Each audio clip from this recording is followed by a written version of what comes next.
How you doing? Hello, Vaush. I'm doing good. What are we talking about? How socialism is inherently parasitic. So I am very interested in hearing the specifics of that argument, and I guess we can move out from there.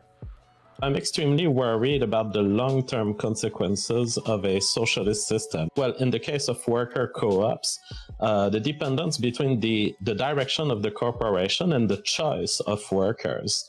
Okay, so let's focus on this specifically, because we can do it procedurally in steps, of course.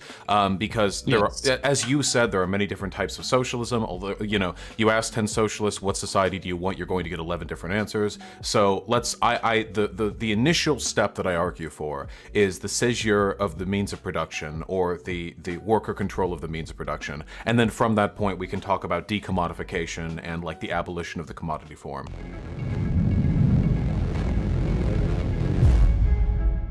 But if we start with worker co-ops, tell me, what specifically do you take issue with regards to worker co-ops? Technically, I mean, we are in a communistic society at this point. People cannot go to their own work. I don't know if we have the same definition of communistic. I mean, we still live in a stated, classed society over which the workers have no control over the means of production. I guess, like, you could argue, like, the government has assumed the authority to shut down businesses, but I don't think that has anything to do with communism.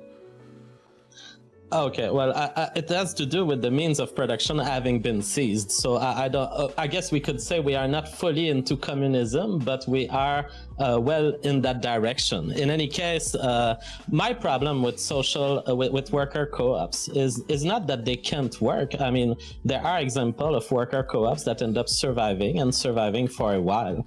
My problem is that they don't import all of the incentive systems of capitalism. Okay, can I tackle that point specifically before we move on? Go ahead. I'm not entirely sure what you mean, because worker co-ops have the same fundamental market-driven incentive structure that traditional firms do. A worker cooperative is still financially incentivized to produce products that will appeal to the greatest number of people here, because in doing so, they further the profits of their firm. Like a worker cooperative, it doesn't change its relationship with the outside world, the broader market systems. It interacts with it the same way a traditionally managed firm would. The only difference is that internally there's a system of democracy rather than an autocratic top-down boss-manager-worker system. But I don't think that fundamentally this like disincentivizes like an appropriate distribution of resources. In the case of the worker co-ops, first, we don't have much Elon Musk-like worker co-ops. That's probably a good thing. Creativity is an act that comes from a human mind, very often a male mind. And wait, what does that mean?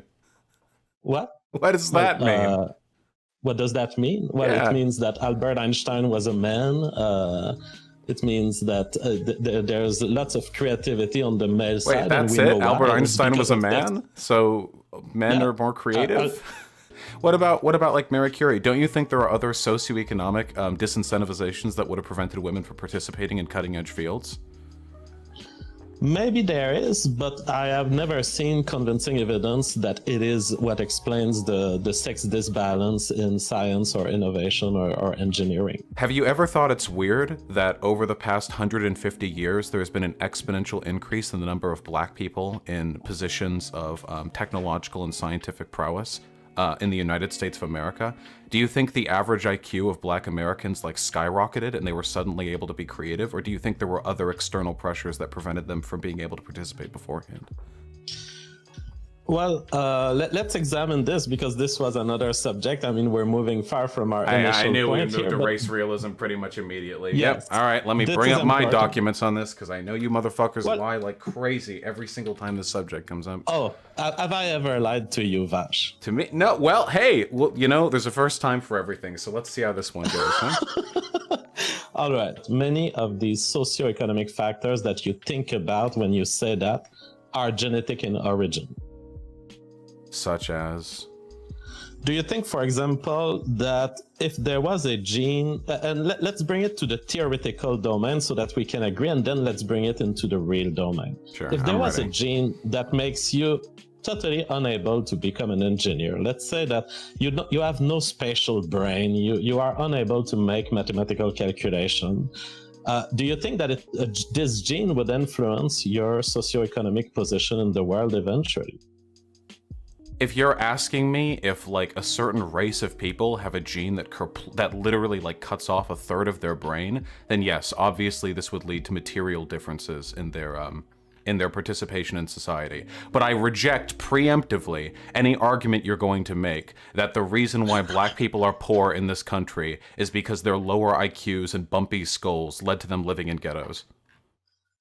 Okay, well, that is a straw man, but I think you agreed with, as much as I want to convince you that socioeconomic realities are biological realities. No, really. no. That's highly reductive. Socioeconomic realities are socioeconomic realities, and biological realities are socioeconomic realities sometimes too. People's IQ correlates very fucking heavily with their level of education. There's a lot of really interesting data on the subject, but there was absolutely no backed hard, like nothing in Nature, nothing in American Science or American Scientific, like no hard like dissertation on the idea that we have found the causative link. Now there are a lot of people on the fringes of academia who are making these cases, and these people all seem to have weird relationships with neo-Nazi groups, which is really strange. It makes it seem like they have like a motivated reasoning going into it, and the reason they publish their like academic articles in junk journals that don't require peer review is because they know they wouldn't hold up to the scrutiny of real journals. Yeah, well, as far as I'm concerned, I mean, we're down to an appeal to authority or an evaluation of the authority and their quality. I don't really care about this. In the end, I denied. Are you going to take money from me and give it to black people? I mean, I would redistribute wealth from the wealthy to the poor, but that has nothing to do with race. I mean, Obama's pretty wealthy too, right? Like, I'll yoink his paycheck too.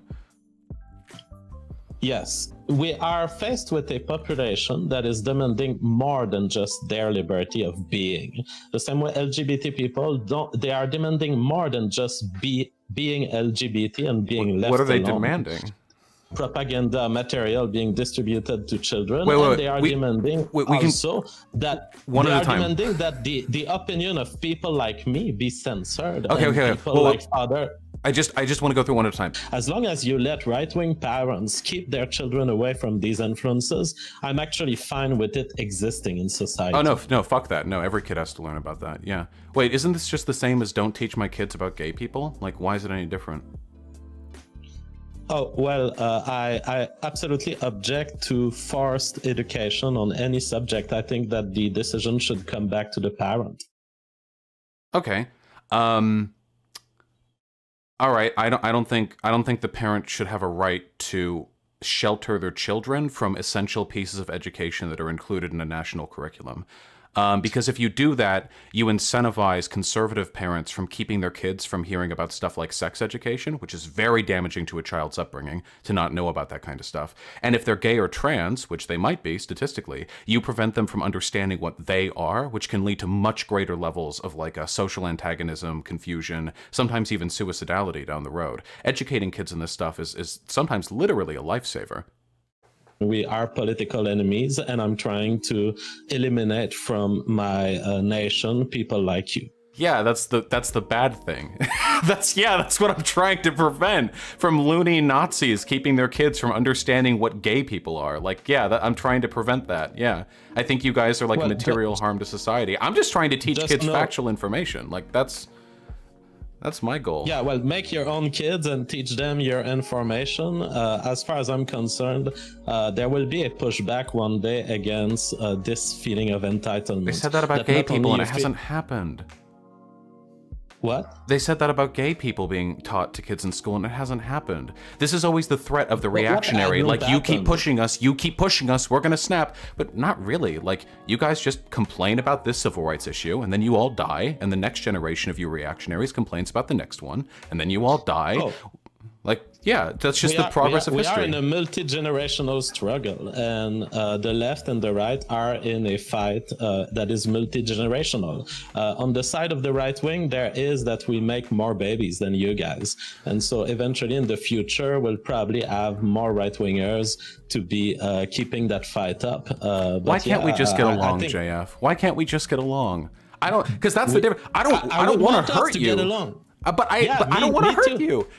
I want us to get stepping along. on my liberties. Wait. And By taxing and by making sure your kids are like adhere to a curriculum that is nationally maintained? Yeah, because your national maintainer is bad. But you can't make those arguments. That's why you haven't been making those arguments. Every single time I have that argument, oh, it's bad to teach kids about this or that, the person who's debating me loses. There's a reason why this is national curriculum. It's settled science. You are predating for children. You are injecting Marxist beliefs in their brain. But it's just science. Marxist professors It's just science. educated in Marxist colleges. This is what you're doing. What But you do just said you understand is how exactly delusional? what you've been doing for 40 years. Do you understand how delusional you are? Do you seriously think that teaching people the science about transgender people is Marxist propaganda? This is why it's impossible to take, like, this is why I said, like, you're not a credible researcher, because this degree of demagoguery is delusional. Marxism has nothing to do with the educational curriculum of the United States. The United States fucking hates Marxism. I didn't learn anything about Marx until I got to college, and I had to have a cool professor slip me some book recommendations. What are you disagreeing with? Like, just them, like, the sodomy thing? Because, like, you can do sodomy with girls, too. Heterosexual reproduction. Penis to vagina, sperm to egg, production of babies. But everyone I believe knows it is that. the tradition. I just have to check. You're straight, I assume. Yes, I fuck women. Okay, yeah. Hey, me too. Another thing we have in common. By the way, I object to democracy. No, I know. So I know you don't actually care about liberty. You were just saying you did earlier. I think that people should have a place in every power structure they're a part of. From their workplace to the government they live in, I think everyone should get, like, a representation in every, like, higher order social structure that they're a part of. That's my goal. You feel entitled to other people's decision, work, phenotype, wealth, whatever it is. The irony system of is bad. The irony of a capitalist telling me I feel entitled to other people's work is truly astounding. You run to your concept of whiteness as an academic concept. And this beautifully illustrates what I've said about academia. It's a bunch of concepts that are designed to attack legitimate white families, the white lifestyle, and we must combat it. And you've demonstrated it in full today. I'm satisfied. But it's not the white lifestyle. It's just a concept of supremacy. There would be no whiteness as described academically in a racially equal society. But there'd still be white people. Like, we are back to racial equality, which I don't think we can even attempt. I know. Okay, well, hey, listen, one of these days, listen, okay? Here's what we're gonna do, all right? I'm gonna apparently take over America. I feel like I'm a long way away from that, but maybe, God willing, enough people will die. I'll be next in line to the secession of the United States presidency. I'll try to make a racially equal society, and then when everything is in perfect parity 400 years down the line after we've abolished income, like generational inequality, then we can decide, like, which races actually have, like, the coolest IQ stats, okay? But we have to fix racism first, or all the data is being confounded by lurking variables. All right, I'll be waiting in Antarctica. Don't tax me. Okay. Bye.